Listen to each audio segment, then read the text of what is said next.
주님께 기도함으로 오늘의 방송을 시작합니다. 우리 주 예수 그리스도 안에서 성령님을 통하여 날마다 주의 생명을 먹게 하시고 나누게 하시고 전하게 하시니 감사합니다. 매일매일 나의 하루가 아니라 하나님의 하루를 사는 내가 되었음을 예수 그리스도의 이름으로 선포합니다. 주님, 감사합니다. 나의 삶을 되돌아보면 되돌아볼 때마다 은혜요, 은혜요, 은혜입니다. 감사, 감사, 감사입니다. 주님을 알지 못할 때는 모든 것들이 탓이었습니다. 환경 탓이고 다른 사람 탓이고 부모 탓이고 모든 것들이 탓이었습니다. 그러나 이제는 알게 되었습니다.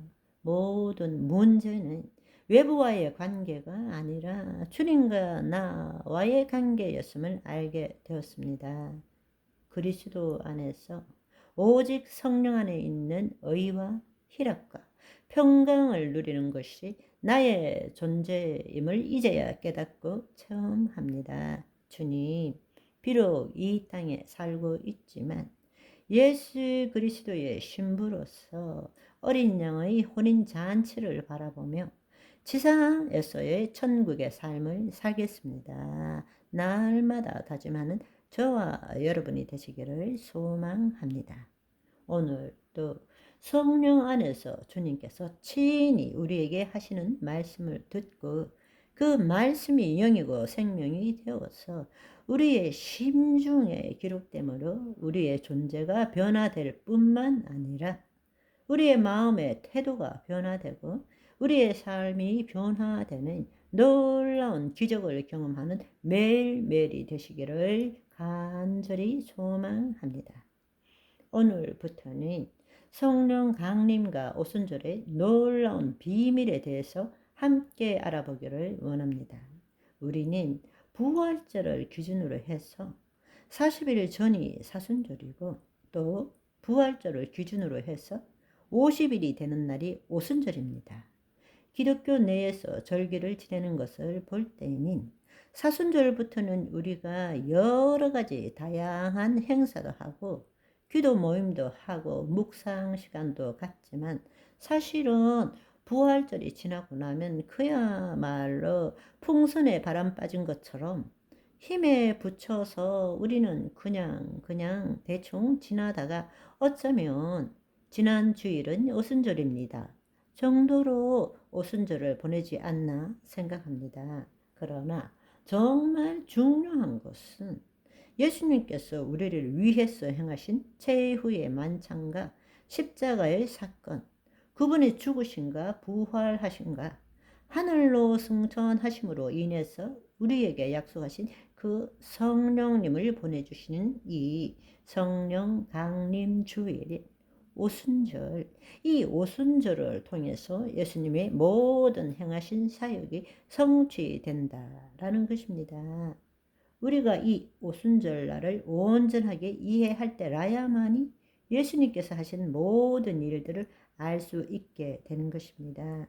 그렇지 않고는 우리가 성경을 읽을 때도 지식적으로는 예수님께서 어떤 일을 행하셨는지를 알 수 있지만 예수님의 생명을 우리가 체험할 수는 없습니다. 바로 오순절을 우리가 처음 할 때에 바로 그 예수 그리스도의 생명을 먹고 살 수 있게 되는 것입니다. 따라서 이 성령 강림이 왜 오순절 날에 임했는지 이 오순절의 신비한 비밀을 알므로써 저는 여러분들이 이전의 신앙과 이후의 삶이 동일하지 않기를 소망합니다. 또한 이 말씀을 듣는 가운데 성령님이 저와 여러분에게 역사하심으로 말미암아 여러분의 신체의 질병이 치유되고 마음의 묶임이 떠나가는 놀라운 역사가 있기를 소망합니다. 믿음대로 될지어다.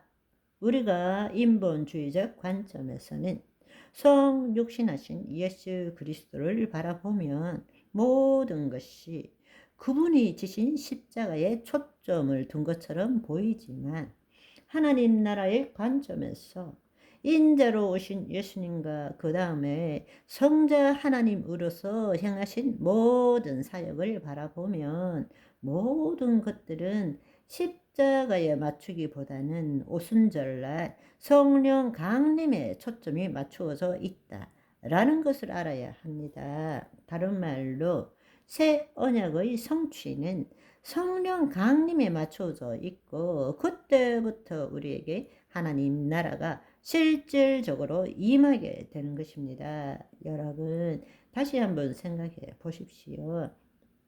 예수님이 이 땅에 오신 것은 단지 우리 죄만을 사하시기 위하여 오신 것이 아니라 우리로 하여금 다시금 하나님의 자녀가 되도록 하는 것이죠. 그렇다면 하나님의 자녀가 되기 위해서는 하나님의 생명이 우리에게 임해야 되고 우리에게 하나님의 생명이 임하려면 우리의 죄를 사함받아야 되는 것입니다.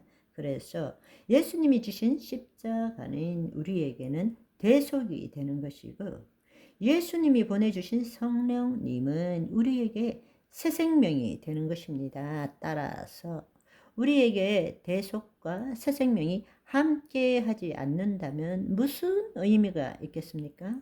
결국 만약에 우리가 대속만 받았다면 여전히 구약의 율법주의적으로 우리는 하나님의 말씀을 듣고 배우고 지키고 행함으로써 하나님으로부터 뭔가 얻어먹는 그 삶을 살 수밖에 없는 것입니다.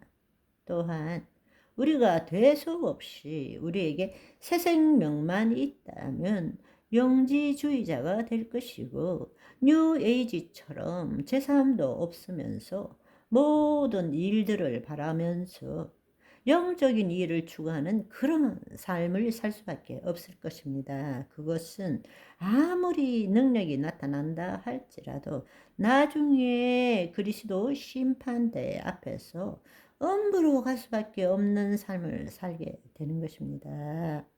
오늘은 여기까지. 바이바이.